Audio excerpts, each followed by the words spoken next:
Support comes from the Missouri Forest Products Association, providing more than 41,000 jobs in the production of wood pallets, railroad ties, white oak barrels, hardwood floors, and more. Details at choosewood.com. From St. Louis Public Radio. This is St. Louis on the Air.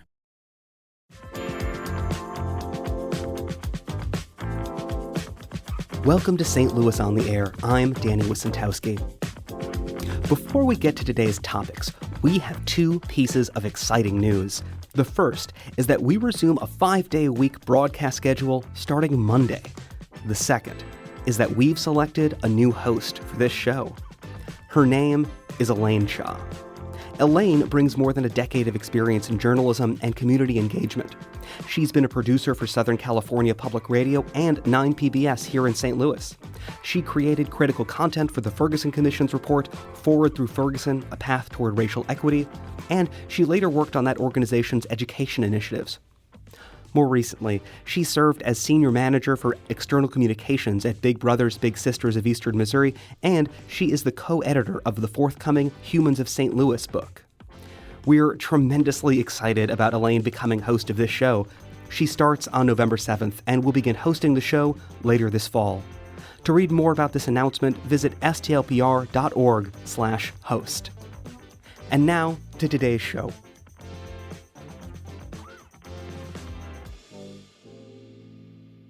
Just 4 miles from downtown St. Louis is one of this country's great parks.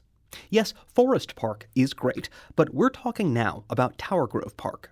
The park is celebrating its 150th anniversary this year, and for more, here's producer Alex Hoyer. A new coffee table book by local author Amanda Doyle is richly illustrated. It delves into Tower Grove Park's history and shares the stories of the people, plants, and buildings who have made the 276 acres what it is today. The book is called Tower Grove Park, Common Ground and Grateful Shade since 1872.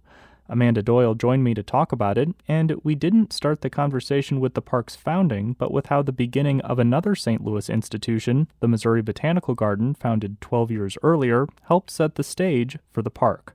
People may know that Henry Shaw, who was the benefactor, creator, visionary of the Botanical Garden, also was all of those things for Tower Grove Park. And from the beginning of his time as a philanthropist in St. Louis, he had these twin institutions in mind, really, and he always saw them as paired, even though the garden came 12 years prior to the opening of the park. So he set out the park as a place to be a respite from the city of what people saw cities becoming. You know, this was after a period of heavy industrialization, and so there was a great concern that people would be trapped in these dirty, noisy, crowded places. There was some truth to that. Oh, absolutely. I mean, St. Louis was a dirty, crowded, noisy place, as many successful and on the up and up cities were. And so the park was designed to be a getaway from all of that, an oasis. And he, after the garden was open and rolling, he turned his attention to the park, which he created on land that he owned right adjacent to the garden. So Henry Shaw, he arrived in 1819 by riverboat. He was a successful businessman. He ran a hardware business, and this was a time of great growth in the city. When he started envisioning the Missouri Botanical Garden and Tower Grove Park, where was he forming that vision from? So Shaw came from a pastoral background. He grew up in sort of a rural area of England, and he came here he was 19 years old when he arrived in 1819 in the United States. And so he came as this sort of very ambitious young man and really went all out in his business career. But when he decided he was done with that at the ripe age of 39, he thought he had made every dollar in the world he could ever possibly need. So then he spent a lot of time traveling. And he returned to England and he traveled elsewhere in Europe and the rest of the world. And he saw these gardens of different kinds, public gardens, private gardens. A lot of them are called pleasure gardens, which sounds a little saucy in 2022, but at the time just meant sort of these really lush escapes from the world. And he wanted that for St. Louis. He felt that St. Louis, he was the most zealous transplant we've ever had. You know, he thought St. Louis was it. Lots of writing at the time referred to St. Louis as the next great future city of the world, all of these things. And he really thought that we needed these kind of public institutions to support the kind of community life that he thought would be required for a great city. What was the area around the Missouri Botanical Garden and what became Tower Grove Park? What was it like when it was being developed and founded? What was that area of the city like? There was really no residential there. It was outside of the city limits. Actually, it was not part of the city at the time. There were some light industrial uses in what's now the Shaw neighborhood. I believe there was actually even a brick factory close to there, a clay mine. But there were not the neighborhoods that we think of today. That housing came largely after the World's Fair in 1904. So it was a carriage ride away, and it was definitely a day trip from St. Louis proper. I found it interesting. I looked up census data, and in 1870, the population of the city of St. Louis was 351,000 people. Today, it's about 305,000 people. And so about 50,000 more people lived in St. Louis when Tower Grove Park opened 150 years ago. And it just goes to show that with this undeveloped land, with what we know now is very developed around Tower Grove Park, just how condensed the city's population was at that point. Absolutely, right. And it became, that was another pressure on people, just this crowding and like where were people going to go? So I think Shaw looked and saw that obviously the expansion, the east has a natural border of the river, so he saw that it was going to be coming west.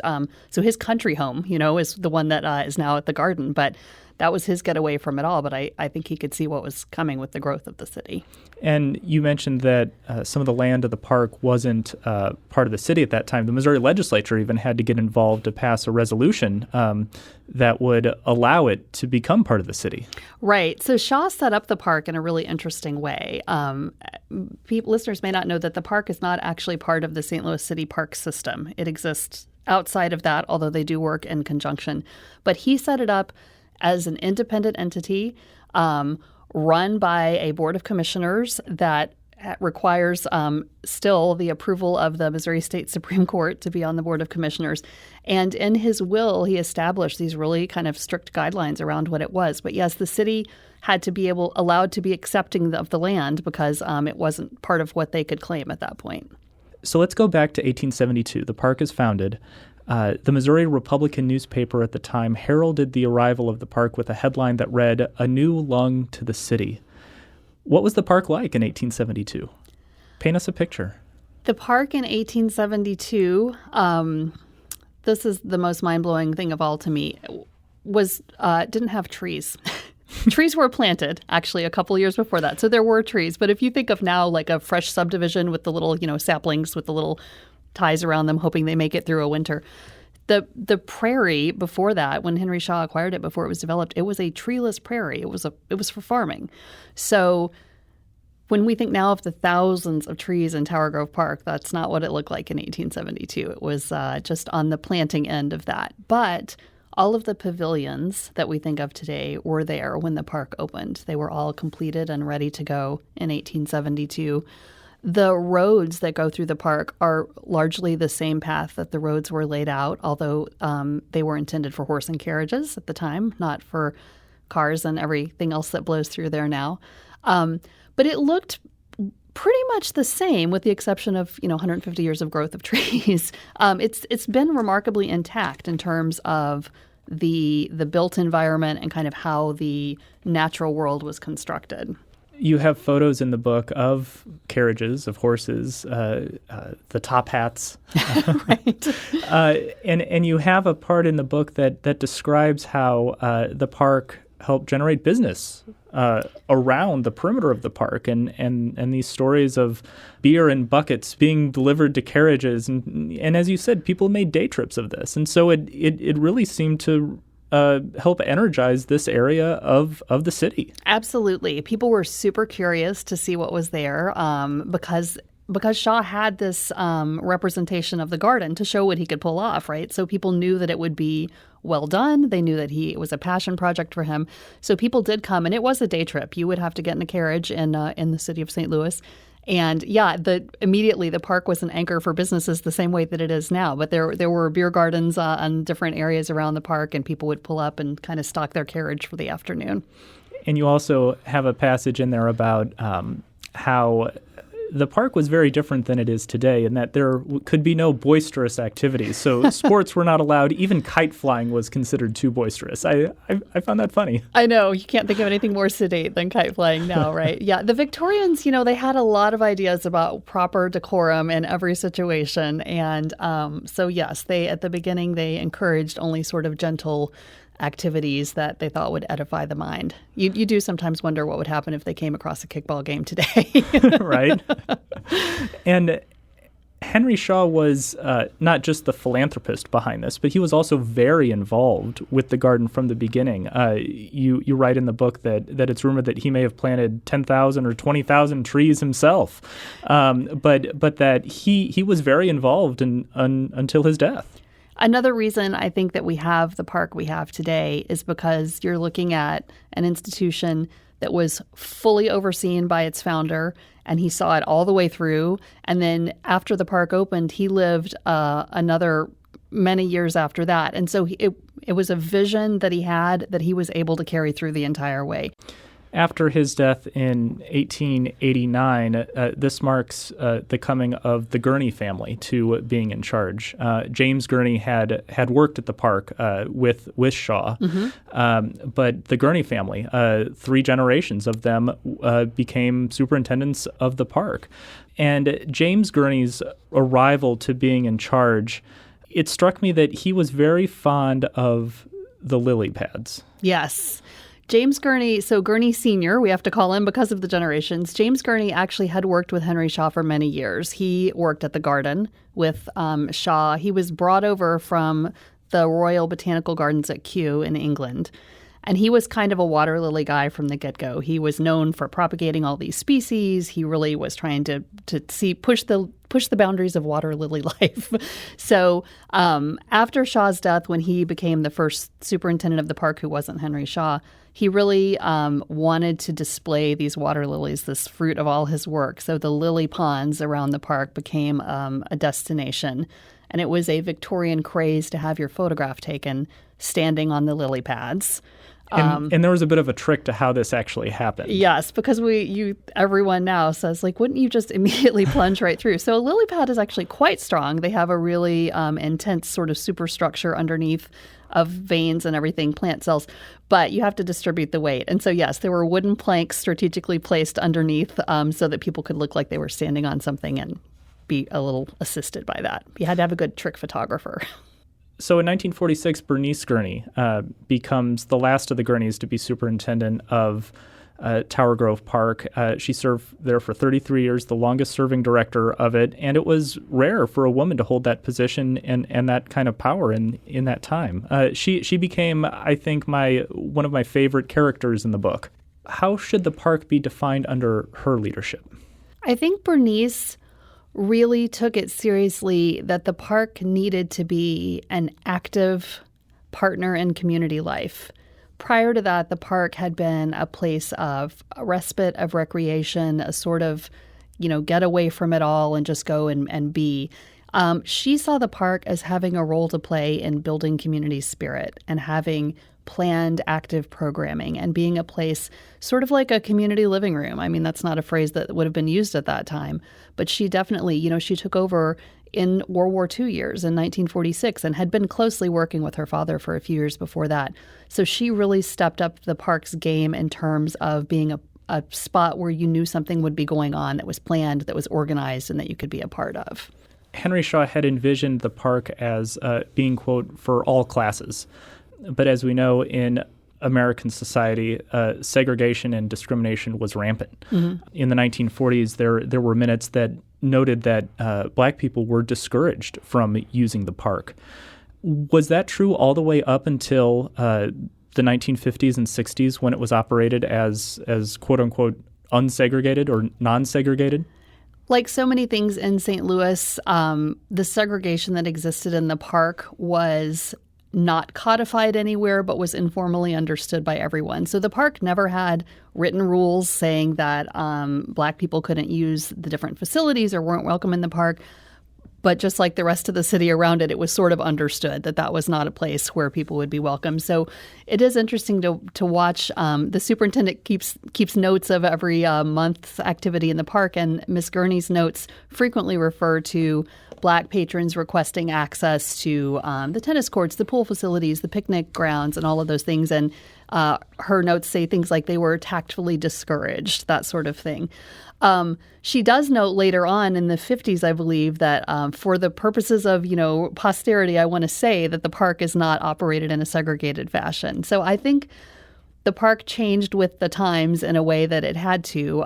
But we saw the same conflicts in the park that we saw other places in St. Louis. The wading pool was another point of contention. And though there was not anywhere that I could find a situation in Tower Grove like happened at Fairground Park, with a riot concerning who could use the wading pool, there were definitely tensions that spilled over into everyday life in the park.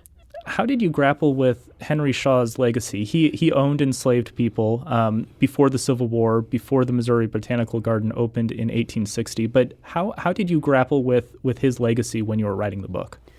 A lot of people immediately, when I said I was working on this book starting a couple of years ago, said, did he use enslaved labor to build the park? What do you know about that? And as you just mentioned, by the time the garden was opened, he had gotten out of the slave-owning lifestyle. Shaw was super tight-lipped about opinions about anything like this. He had at one point early in his life written to his mother and said that he really despised this institution of slavery. And yet, like so many people before him in American history, has a conflicted legacy because ended up being the owner of people. I can't have a conversation about Tower Grove Park and not talk about the trees. Will Ryan, the director of operations and special projects, is quoted in the book as saying, "It's a museum of trees, essentially." I love that quote. What is it about the trees that makes it such a special place? So as someone who observes trees in the most passive sense, like I think I can identify two trees in real life, I really took a look at this because people do. That's the first thing people talk about when they talk about Tower Grove Park. And when I rode around with Will Ryan looking at trees, he pointed out to me how there's such a diversity of size and different places in the canopy, and it's entirely set up so that different things will be coloring at different times. It's really a well thought out plan for the experience of someone visiting the park. I walk in and I just say, "Oh, it's so pretty today," and Will Ryan walks around with his staff and says, "Okay, here's what we need to have happening at each level of the canopy." The other thing about the trees that I think is really interesting is there's a lot of serious science going on in Tower Grove Park right now because though Henry Shaw, at the time he designed it, was interested in Henry Shaw thought trees were God among us. He really thought trees were the thing. But he also wanted to show off exotic things and things people in St. Louis would have never seen before. Now the park is trying really hard with their reforestation plan to look ahead 40 years and see what is it that's going to exist in the tree world that will be able to survive whatever the climate is like 40 years from now, 50 years from now, 150 years from now. So they're doing a lot of experimentation now to see what they can do to leave a legacy behind for, the next person who writes a book. The park has a master plan that was developed and released in 2017. What does the future of the park look like? The future of the park is a constant balancing act because you have, on one hand, this very well-preserved, historic, Victorian, ornate park that was laid out for a certain kind of lifestyle, and also the competing demands of neighborhoods around it that, as we discussed, are far more populated than they were at the time that the park opened, of different kinds of ideas of what needs to be in the park. So the park will continue to have to, I think, deal with what people want to see versus what they think is their mandate to maintain. They've already completed one of the major projects from the master plan, which is resurfacing a historic stream on the eastern end of the park. And one of the things that's important about that, I think, there's environmental issues that are addressed by it. There's aesthetic issues that are brought to the fore by it. But also it was a project done in cooperation with representatives of the Osage Nation.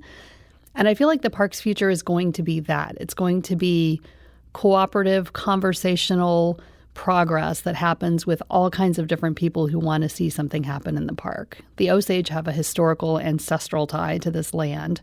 and the park working with them to sort of continue to make it a relevant place for people who live there now, but also people who have that kind of history, I think is the way forward for the next century and a half. That's author Amanda Doyle talking about her new book, Tower Grove Park, Common Ground and Grateful Shade Since 1872. She spoke yesterday with producer Alex Hoyer. The park is celebrating its 150th anniversary this Sunday with a birthday bash. It's from 11 to 4 in the center of the park and will include kids' activities, live music, food trucks, and more. Amanda will also be there selling copies of the book.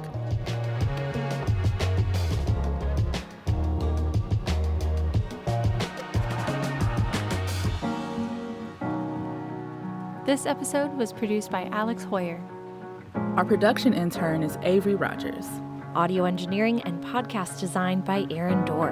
Our executive producer is Alex Hoyer. St. Louis on the Air is a production of St. Louis Public Radio. Understanding starts here. Our podcast proudly supports St. Louis artists by using music from Life Creative Group. Do you find yourself regularly listening to episodes of St. Louis on the Air?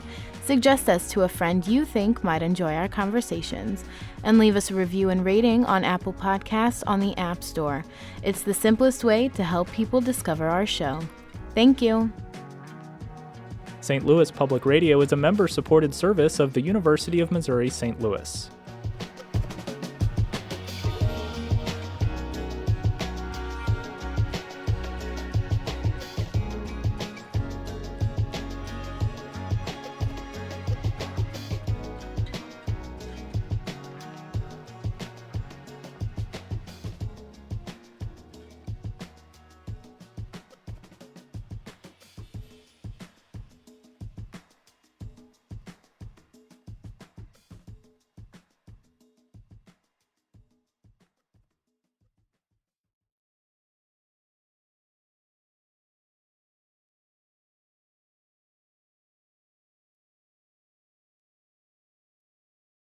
Support comes from Missouri Forest Products Association, committed to sustainable and sound conservation of the state's forests, which support more than 41,000 Missouri jobs, resulting in a $10 billion industry.